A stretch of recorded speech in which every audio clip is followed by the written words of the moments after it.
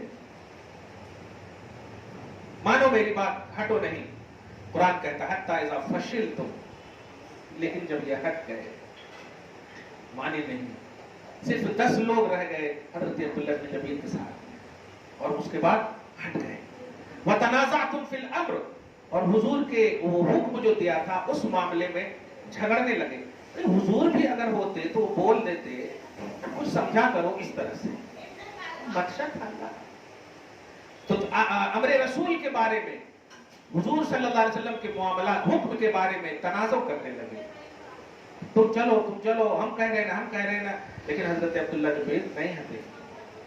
وَعَصَيْتُم مِّن بَعْدِ مَا أَرَاكُم مَّا تُحِبُّونَ، اور تم نے نافرمانی کی بعد اس کے کہ تم سب کو وہ چیز دکھا دی گئی تھی جس کو تم پسند کر رہے تھے. بس صرف رسول کا حکم مانتے، پھر رسول آ کر کہتے کہ ہاں اب لے لو، وہ چیز تو تمہاری تھی ہی، اجلت کیوں کرے؟ اجلت نہیں کرنا تھا. تو یہ جو امر رسول کی عدم اطاعت ہے، حالانکہ جیت چکے ہیں جنگ، خوش ہونا چاہیے لیکن نہیں. یہاں پر سمجھنا ایک بات کو، کچھ باتیں ایسی بھی ہوتی ہیں جو بالکل ایک دم 100% صحیح ہوتی ہے، لیکن وہ بزرگوں کی بات ہوتی ہے، اپوز اس سے ہوتی ہے، تو بزرگوں کی بات کو اوپر رکھنا چاہیے اگرچہ آپ 100% صحیح ہو. کیا مصلحت ہے وہ بڑے جانتے ہیں. یہاں پر جنگ جیتی ہوئی ہے، پورا فتح یاب ہو چکے ہیں، لیکن کیا کہا جا رہا ہے؟ تم نے حضور کی نافرمانی کی. معلوم یہ ہوا کہ زمین میں رہنا یہ صرف جنگ جیتنے، کامیاب ہونے، مال غنیمت حاصل کرنے، کھانے پینے کا نام نہیں ہے، بلکہ زمین میں رہنا رسول پاک صلی اللہ علیہ وسلم کی اطاعت کرنا. کامیاب ہو گئے، اب چھوٹی سی بات ہے، اب جو ہے شادی سمجھیے کسی کی ہو گئی، اب سب جنے کھانا کھا لیے تو اب دلہا کرسی پہ بیٹھ کے کیا کرے گا؟ چلنا چاہیے. لیکن اگر فون آ جائے کہ نہیں میں آ رہا ہوں، جو ان کے بڑے ہوں وہیں رہنا، ان کو رہنا پڑتا، نہیں رہے تو کچھ تو بھی ہو گیا. تو اب لوگ تو بڑوں کا، بزرگوں کا عجیب حکم ہوتا، اور اس میں وہ حکمت جانتے اس حکم میں. یہاں جنگ جیتے ہوئے ہیں، صحابہ کرام کامیاب، مگر حضرت عبداللہ ابن جبیر وہ اٹل ہے، نہیں میرے نبی کا حکم ہے، میں کمانڈر ہوں، میں قائد ہوں، میں نہیں ہٹ سکتا، تم لوگ جانا. جاؤ، آپ کے ساتھ 10 صحابہ. دیکھیے گا بڑی اہم بات ہے. اب مگر جو لوگ چلے گئے تھے ان سب کا مقصد تھا مال غنیمت، نافرمانی نہیں، مال غنیمت. ہاں اب آپ غور کیجیے، منکم من یرید الدنیا، تم میں سے کچھ وہ تھے جو دنیا کو ترجیح دیے ہوئے تھے.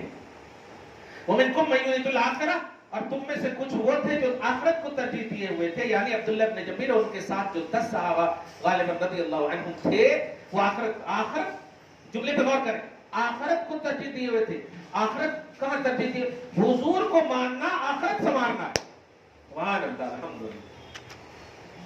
تم نے نبی صلی اللہ علیہ وسلم میرے حبیب کی اطاعت کی نا، تمہاری آخرت سنور گئی. تو کچھ لوگ وہ تھے جو آخرت کو ترجیح دیے ہوئے تھے، اور کچھ لوگ مال غنیمت کے لیے لڑ پڑے، امر رسول کے حوالے سے تعویل کرنے لگے وغیرہ وغیرہ. تو یہ خالص دنیاوی پہلو ہیں، جو دنیا کے اعتبار سے 100% بھی آپ صحیح ہو. اسی تناظر میں ایک جملہ ان تمام لوگوں کو کہتا ہوں جو دنیاوی جاب کے لیے نماز فرض چھوڑ دیتے. اگر وقت کے اندر تک مثلا ظہر کی نماز عصر تک ہے، عصر کی نماز مغرب تک ہے، فجر سے لے کے ظہر کی نماز تک کے درمیان فجر تک کی نماز ہے، یہ وقت رہتے تک جو نماز صرف دنیاوی معاملات کے لیے، فزیکلی معاملات کے لیے، دنیا سنوارنے کے لیے ترک کرتا ہے، اللہ اس سے، رسول اس سے ناراض ہوتا ہے۔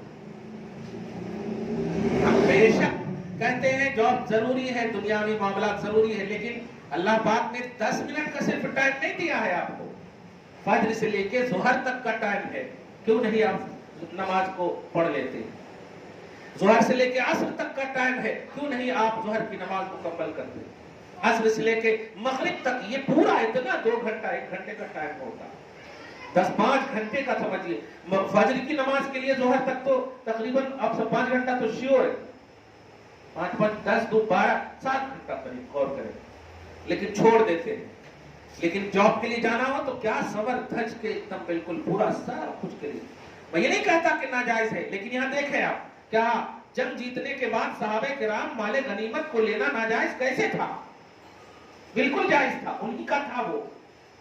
5% نبی کا پرسنٹ بھی فکس کر دیا گیا تھا، اتنا اتنا اتنا، انہی کا تھا ہی، وہ جیتے ہوئے تھے جنگ، ناجائز نہیں تھا۔ لیکن ناجائز نہ ہونے کے باوجود اللہ پاک فرماتا نافرمانی وجہ اس لیے کہ جو آخرت کو اپنی نگاہ میں رکھتے ہیں نا، وہ دنیا کو ترجیح نہیں دیتے۔ انہوں نے کہا حضور صلی اللہ علیہ وسلم کے حکم کے آنے کے باوجود کہ چلو نا، یہ لفظ چلو نا ہی نافرمانی ہے باپ۔ اور عبداللہ ابن جبیر کہہ رہے نہیں، مصطفیٰ نے جب سچویشن جو بھی ہو، ہر حال میں رہو، یہ ہے اطاعت، یہی کہہ رہا ہوں۔ 10 منٹ کا ٹائم اگر جاب کو مؤخر کرنے کا ممکن ہو، خدا کی قسم اللہ کی بارگاہ میں جھک جائے، ٹائم کو روک دے گا اللہ تعالیٰ اگر آپ کی اطاعت کو قبول کر لیا۔ چنانچہ دیکھیں وَمِنْكُمْ مَن يُرِيدُ الْآخِرَةَ، اللہ پاک فرما رہا ہے کہ کچھ وہ ہیں جو آخرت کو ترجیح دے کر رکے ہوئے تھے اور کچھ دنیا کو ترجیح۔ ارے واہ، اس جملے پہ اگر غور کریں نا، دنیا اور آخرت کے درمیان میرے محمد صلی اللہ علیہ وسلم ہے، جس نے محمد کو مانا وہ آخرت کو ترجیح دیا، جس نے محمد کو نہیں مانا وہ دنیا کو ترجیح دیا۔ یہ ہے مصطفیٰ جان رحمت کے آفاقیات۔ دنیا والوں، دنیا بھی سمجھ جائے گی میرے حبیب کو مان لو۔ قرآن پاک کا یہ آفاقی عنوان، یہ آفاقی پیغام اپنی نگاہ میں رکھنا، کبھی تعویل نہیں کرنا۔ ارے ابھی ہے نا 5 گھنٹہ ٹائم ہے، چلو پہلے ولیمہ میں شرکت کر لیتے ہیں، یہ دیکھو تو آپ نے دنیا کو ترجیح دے دیا، کلیئر کہہ رہے ہیں آپ کو اسی طرح۔ نہیں ابھی 5 گھنٹہ ٹائم ہے نا، پہلے نماز پڑھ لیتے ہیں، تو الحمدللہ آپ کو سارا معاملہ دنیا کا بھی اللہ پاک عطا کر دے گا۔ یہ ہے آخرت کو ترجیح دینا، اور صحابہ کرام یہی کرتے تھے۔ آپ ذرا سوچیں حسین کے اس باپ کا منظر یاد کیجئے مقام صحابہ میں، مولا کائنات کا کرم اللہ تعالی وجہ الکریم نبی صلی اللہ علیہ وسلم آپ کے زانوں پہ سوئے ہوئے، عصر کا وقت چلا گیا، قریب بالکل چلا ہی گیا، ڈوب گیا سورج۔ سوال یہ ہے، سب سے بڑا نبی امام الانبیاء سویا ہوا، ڈر کس کا تھا علی کو؟ شریعت تو میرے پاس سوئی ہوئی ہے، لیکن رو رہے ہیں۔ جب آنکھ کے آنسو گرے رخسار مبارک پر تو آنکھ کھلی، حالانکہ نبی تو سب جان رہے ہیں، دیکھ رہے ہیں، کیا کرتے رہتے ہمارے یہاں مطلب کرتے ہیں۔ حضور پاک صلی اللہ علیہ وسلم کی آنکھ مبارک سے جب کھلی تو علی سے کہا، علی کیا ہوا، کیوں رو رہے ہو؟ فرمایا یا رسول اللہ سورج ڈوب گیا ہے، عصر کی نماز قضا ہو گئی۔ کیا بات ہے!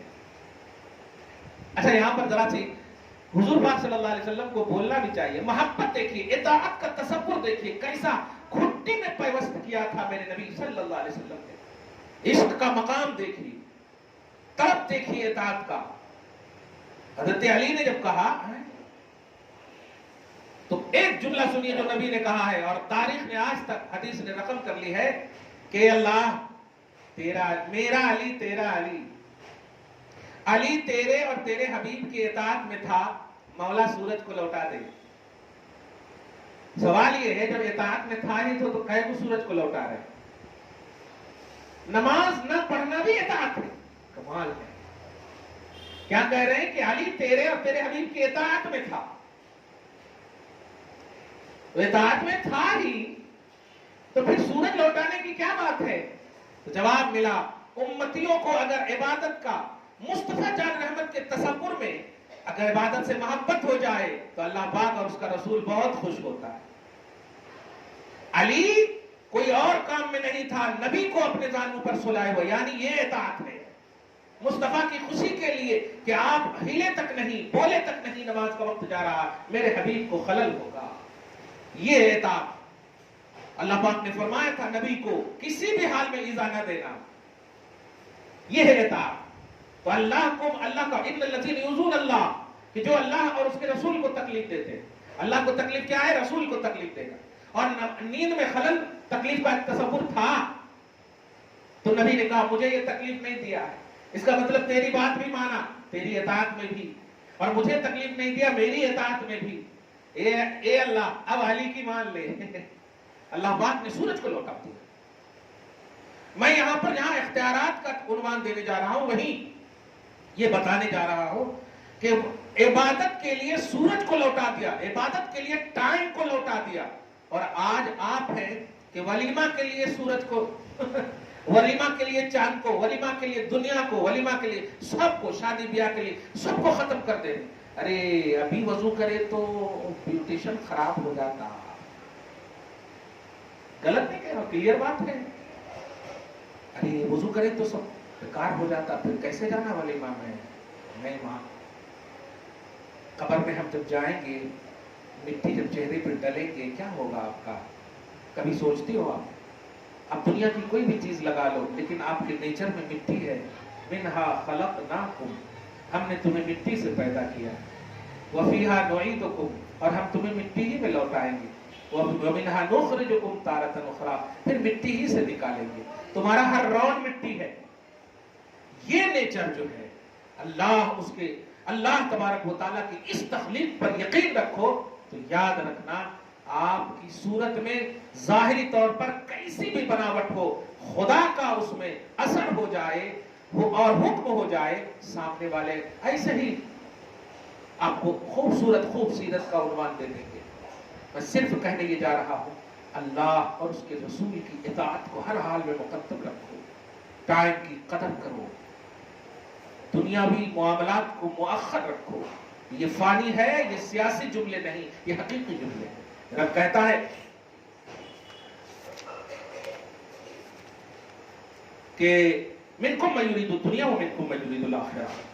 کچھ لوگ تو دنیا کو ترجیح دے کر کے مال غنیمت کی طرف چلے گئے، ومنکم من یرید الآخرہ، اور کچھ لوگ حضرت عبداللہ بن جبیر کے ساتھ آخرت کو ترجیح دے کر میرے حبیب کی اطاعت میں رکے رہے.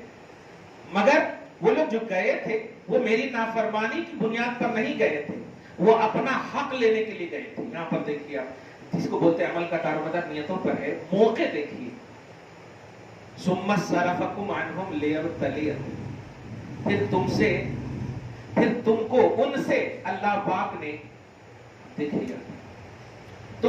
جو لوگ گئے ہوئے تھے، جیسے ہی وہ لوگ مال غنیمت کو چننے لگے، ایک پہاڑ اور ہے جبل روم، وہیں پر اس وقت جو حضرت خالد بن ولید ایمان نہیں لائے، وہ گھات میں تھے کہ یہ لوگ مال غنیمت جب چننے لگیں گے بٹ سے حملہ کریں گے.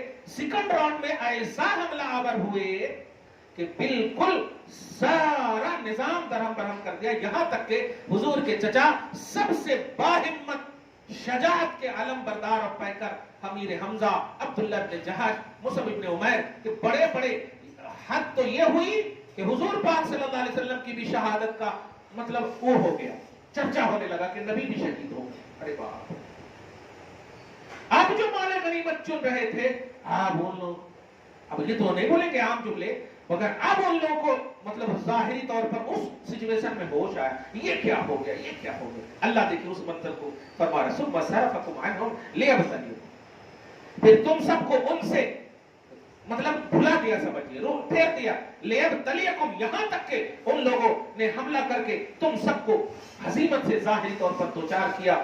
اور یہ کیوں کیا اللہ نے؟ لیبتلیکم، تاکہ تمہیں آزمائے کہ میرے حبیب کو ترجیح دینے ہی سے فتح ملتی ہے، باقی اپنا دماغ لگاؤ گے تو فتح نہیں ملے. مگر تمہارے ارادے نبی کی توہین، نبی کی مخالفت نہیں تھی. وَلَقَدْ عَفَا عَنْكُمْ، اللہ نے تمہیں معاف کر دیا. کیا بات ہے, اللہ نے تمہیں معاف کر دیا.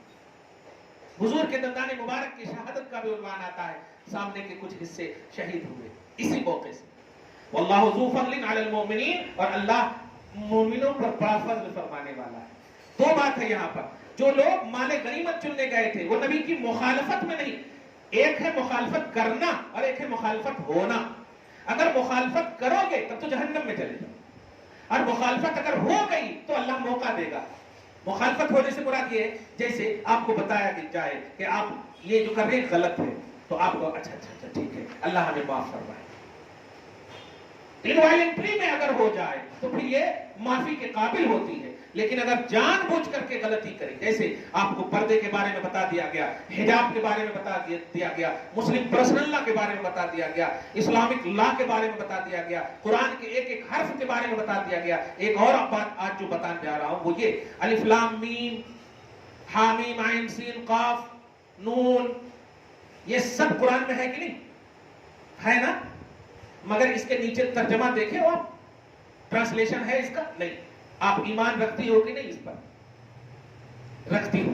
اب آپ بتائیے ایمان رکھتی ہے, کیوں رکھتی ہے جبکہ ٹرانسلیشن نہیں؟ بس یہی ذہن دینے جا رہا ہوں. جس طرح آپ الف لام میم کو بغیر سمجھے مانتی ہو, ایسے ہی الحمدو کے الف سے لے کے والناس کی سین تک یہ مانو کہ یہ اسلامک لا ہے, مکمل ہمارے لیے آئیڈیل ہے, مکمل کانسٹیٹیوشن آف اسلام. سمجھ میں آئے یا نہ؟ بڑے بڑے فقہا, بڑے بڑے علماء, بڑے بڑے پڑھے لکھوں کو جب مکمل طور پر اس کی گہرائی, کیونکہ یہ خدا کا کلام ہے اور خدا کے کلام کی گہرائی کی لمٹ کہاں سے, اپنی اپنی بساط کے مطابق سب سمجھے. لیکن ایک بات سب نے سمجھا کہ قرآن مکمل لا ہے, مکمل ہمارے لیے آئیڈیل ہے. بہرحال قرآن اور صاحب قرآن کا یہ آفاقی عنوان یا پیغام آپ جو آج سنی ہو, اس کو بھی آپ اپنے دل میں بساؤ کہ نبی ہی ہماری آخرت ہے, نبی ہی ہماری آخرت ہے, قرآن ہی ہماری آخرت ہے. قرآن اور صاحب قرآن کو مانے بغیر آپ کامیاب نہیں ہو سکتے. دعا ہے اللہ آپ کو شاد رکھے, آباد رکھے, صبح و شام زندگی میں رونقیں, بہاریں, رعنائیاں نصیب فرمائے, استقامت دینی اور تحفظ شریعت کے لیے